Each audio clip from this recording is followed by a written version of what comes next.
Hey, it's Matt from Hidden Machine here, and I want to talk for a little bit about Remedy's latest announcement that they are partnering with Tencent to create a free-to-play online games-as-a-service multiplayer game. Now, I've seen a very negative reaction to this, and I understand some of that, and I've also seen a lot of misinformation. So what I want to do is kind of break down what the situation actually is, and I want to talk about why it's being so heavily criticized, and hopefully come to some sort of better understanding of the situation as a whole. I don't normally appear on camera in these types of videos, but because we're talking about a game that doesn't actually exist yet, I don't have a whole bunch of footage to show you, so let's get into it. If you look at the Twitter post, there's a lot of negative comments here, and I think some people are blowing the situation out of proportion in some ways. So let's just read some of these comments. Sorry to see you guys go. I don't play games made or published by Tencent. See ya. Next labor dispute at Remedy should be a good one to watch develop, especially when aligned with a company from a region that is harsh and restricts its people of many things. Good times ahead. And, that's in reference to treatment of workers in China. Well, there goes another gaming company I'll never buy or play another game from again. The industry is really going downhill fast. Well, another studio to never touch again, supporting Tencent is directly supporting the CCP, which is the Chinese Communist Party. No self-respecting company, much less Finnish company, should work with Tencent. Big L, this team has so much potential and you are going to sell yourself out to Tencent? I've paid less and less attention to Remedy as they are moving away from great single-player storytelling games. Alan Wake was the pinnacle of the game development. And you hear, and you see here a response, haven't they just recently announced they're doing Alan Wake 2? And yes, they do have at least 3 single-player games currently in development, so they're not moving away from single player. And if you know anything about Remedy's history, they haven't always stuck to one kind of single player narrative driven game. They've done a lot of other things in the past, including Agents of Storm, Death Rally, and things like that. So it's not unprecedented for them to go outside of the genre they're best known for. And I think that's kind of the thing that people are missing, in this one sense, that Remedy is now, moving on to doing multiplayer games exclusively. The reality is that Remedy is now a multi-game studio. They have 7 current projects in their portfolio, including Control, as well as Condor, which is a multiplayer player versus environment co-op game that is a spin-off of Control. There is a second Control-related game, which we believe is Control 2.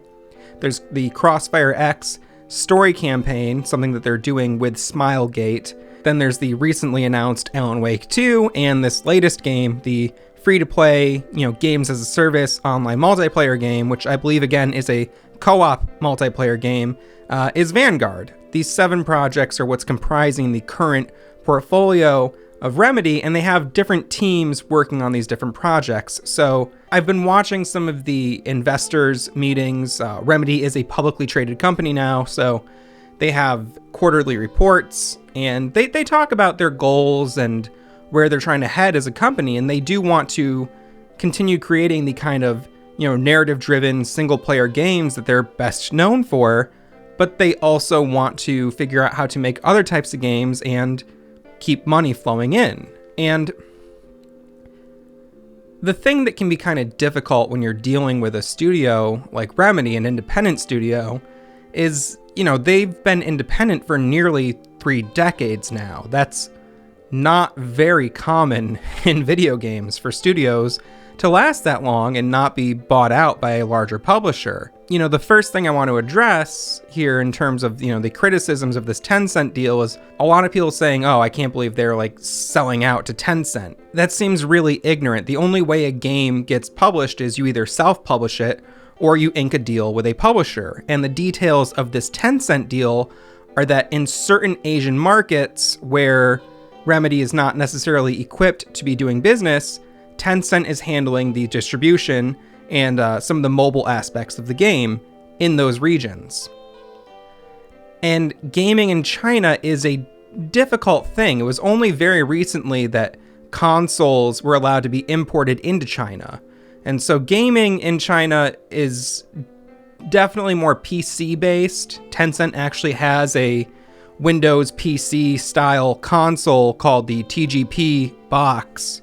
And they've been importing and porting games to this console for a while now. So if you want to bring your games into China, it's not necessarily the easiest thing, especially for a company like Remedy, which doesn't necessarily have those ins or that experience to do business in China. It's a very different market. And there are other regions, outside of just China that Tencent is working with, but that's basically what this deal with Tencent is. It's a, development and publishing deal specific to certain parts of the world. In the rest of the markets, outside of those certain parts of Asia, Remedy is going to actually be self-publishing this game. And that's the other quick misconception I want to get into, is that a lot of people are saying that this is a Remedy Control spin-off game, a multiplayer spin-off to Control called Condor was announced some time ago, and we did see some concept art, which I'll put up here. I've seen a lot of people online conflating these two ideas, saying that Vanguard and Condor are the same game. That's not the case. Condor is a multiplayer, cooperative, player versus environment game that is not a free-to-play game, and it will be coming out, and it is going to be published by 505, who also published Control. And this is a very different game from Vanguard, which is going to be a free-to-play, multiplayer games as a service game, which is also co-op, but I don't believe it's a PvE. I think it's a PvP. I'm not sure if they've really gotten into the full details yet, because according to what Remedy said in some of their recent shareholder presentations, the concept is still getting worked out, the delivery of it. What does a games as a service model look like for us? How are we going to, do the whole thing? And it seems like the details of what the game is are kind of not as ready to be talked about or revealed as much as, can we even pull this thing off? Do we have the distribution and the structure to even make the game before we make the game? So let's talk about the criticisms of, signing this deal with Tencent. We know what the deal is, that they're not buying Remedy out. Remedy is not necessarily beholden to any of Tencent's demands, which isn't to say the game won't be modified or censored for certain markets. However, that happens with any game that's distributed internationally. And we can get into, the finer details of that and what it means for different cultures, but that alone is not necessarily a red flag to me. Although we have, seen more and more movies, especially being censored due to pressure from the Chinese government. And I think a lot of people are kind of concerned that Remedy is going to be another creative force that is, hindered or controlled by a government that a lot of people, find, the human right abuses in China to be unacceptable. And I don't disagree with that at all. But I think it's a very nuanced sort of situation and topic. And so before we get too deep into that, let's just talk strictly about, people being mad about publishers. I've seen a lot of just anger toward the idea of these, publishers controlling things. And I think that there's a sort of misconception here about how a company like Remedy works, or how any video game company works, but especially Remedy. Publishers publish games, meaning they put them out there. They handle distribution and marketing and, the delivery method, whereas developers develop the product itself. And it's these two teams that come together to get you the games that you play. Remedy signing big deals with big publishers and big, sometimes controversial companies is nothing new. And while I think there's room to criticize their decisions and to criticize the ethics or the culture of some of the companies they work with or have worked with, I think that to sort of freak out now and not understand there's, a larger history a longer history, I should say, of that in not only Remedy, but in many, many, many, if not all, games that aren't indie self-published titles. That's how it works, unfortunately. The only reason that we got Max Payne 2 was because Remedy sold the rights to the franchise to Take-Two Interactive and Rockstar, and Max Payne 2 was part of that deal. Part of the agreement was they would develop Max Payne 2 for Take-Two Interactive and Rockstar. And that's, one of their most highly regarded games. Same with Alan Wake. That was a exclusive deal with Microsoft, which was a controversial situation at the time. A lot of people lamented that it took years to get a PC port of the game when Remedy had traditionally been a PC developer. Remedy wanted to then do Alan Wake 2, but Microsoft, as the publisher, wasn't interested in a game that was a sequel to a game that didn't sell very well. Now, Alan Wake is a cult classic and a lot of people love it, but it didn't do the numbers that Microsoft wanted it to, especially initially. More recently, there was controversy that Alan Wake 2 will be published by Epic. A lot of people see Epic as a toxic, force in the video games industry, and I don't necessarily agree with that. A lot of people are very passionate about it, though, and I can understand that they feel that way. I can understand that people get passionate about video game companies and publishers, but I'm not one of those people. So this deal with Tencent shouldn't come as a complete surprise because Tencent has a 40% share in Epic.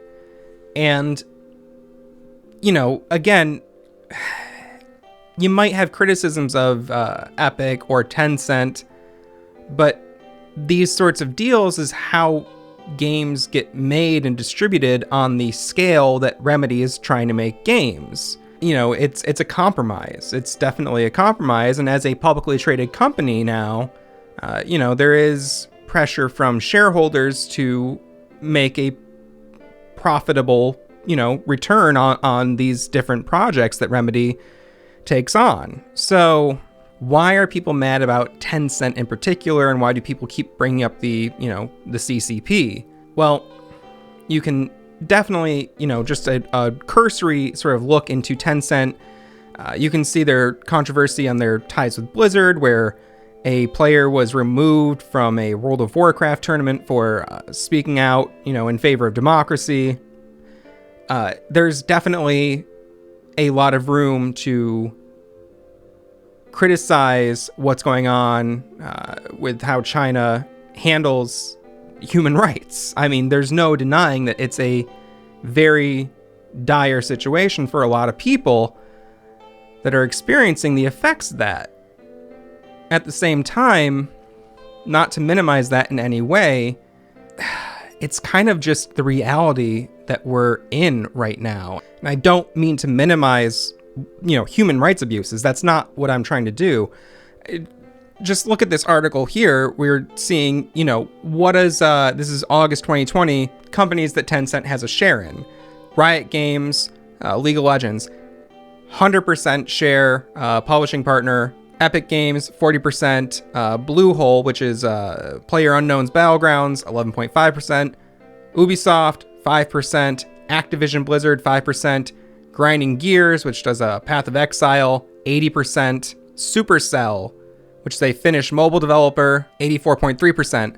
Platinum Games, undisclosed investment. Jaeger, which did Spec Ops: The Line, undisclosed investment. Frontier Developments, Elite Dangerous and Planet Zoo developer, 9%. You see, we go on and on and on. The big one here to me also is Discord. Tencent has funded an undisclosed amount of Discord. So what I'm getting at is, yes, what's going on in China is not good. What is happening is China is becoming a larger player in a lot of things that, before they weren't as directly involved in, especially in the realm of like tech and video games.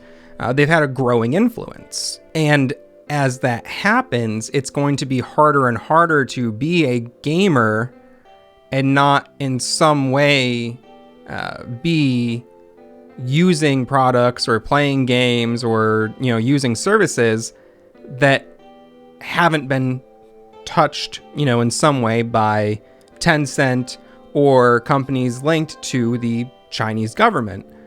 So I'm not trying to minimize human rights abuses. I don't want that to be misconstrued. I'm not trying to say, oh, well, it's just how it is. I'm just kind of trying to give a little more perspective and say, yeah, I understand why people are criticizing Remedy for this decision, and I understand why people are uncomfortable with Tencent or, human rights abuses in China and seeing the links between Tencent and the Chinese government. I get that. I totally get that. But to single Remedy out, I think is unfair, and I think that if you're going to start doing that, you got to kind of look a little bit deeper into, well, how far does Tencent reach, and how much of what I do and what I put my money toward and what I, use on a daily basis, and what am I benefiting from, when it comes to if it's these human rights abuses, like how am I reaping the benefits of that stuff happening by using these products and having them, whether it's like leisure or whether you're using WeChat to connect with people, which again, WeChat is owned by Tencent. How much of my life is affected by what's going on in China, and how responsible am I as an individual? And that's a very difficult thing to deal with. And I think that every person needs to have the room and time to kind of figure that out for themselves. Because as much as we can say, yes, wow, we've seen record of like horrible human rights abuses in China, and censorship is crazy. And, you also see people from China say, well, that's not exactly how this or that is. It's, maybe like Western news media, spins things a certain way. And I'm sure that happens to a degree. But as soon as you start kind of pointing fingers and saying, oh, this person's evil because they interact with this evil government, I think it's important to pull back a little further and say, well, I'm a United States citizen. The amount of atrocities that my government has committed, previously, going way back into our history, and currently, there are plenty of human rights abuses in my country. I can't overlook the prison industrial complex, people being arrested, giving long-term sentences for minor offenses, and then basically performing free slave labor in these for-profit prisons. That's a huge part of what makes America as a country run. What am I supposed to do? Well, I have an answer for myself. I don't have an answer for you. The deeper you look into human rights abuses of the environment, animal abuse, any kind of exploitation and oppression at the, hands of larger corporations and their ties to government, you're going to start to realize that it's very hard to exist in this culture and in this society and not get your hands dirty. Maybe you're not the one performing those human rights abuses. Hopefully you're not, if you're watching this. I don't want to think that that's our audience, but it doesn't mean that you don't reap the benefits of those abuses by, using these products and services. And even something as simple as, your cell phone. Look into conflict minerals, coltan and tungsten, tin, gold, all these things where they're mined, and how there's basically, I can't, it's almost too much to get into in this video, but even the devices themselves that so many of us rely on day to day to, our alarm clock, our apps to keep up with our family and loved ones, you don't want to think that that device that you have is the direct result of severe human rights abuses. It is. It is. Unless you have a phone that, there are certain phones that you can track, all the pieces and where they've come from, and, people do try to work conflict free. That's the fucking situation we're in. So I think it's valid for anyone to criticize Remedy and to say, I don't want to fucking support Tencent and the Chinese government and the CCP or whatever. I hear you.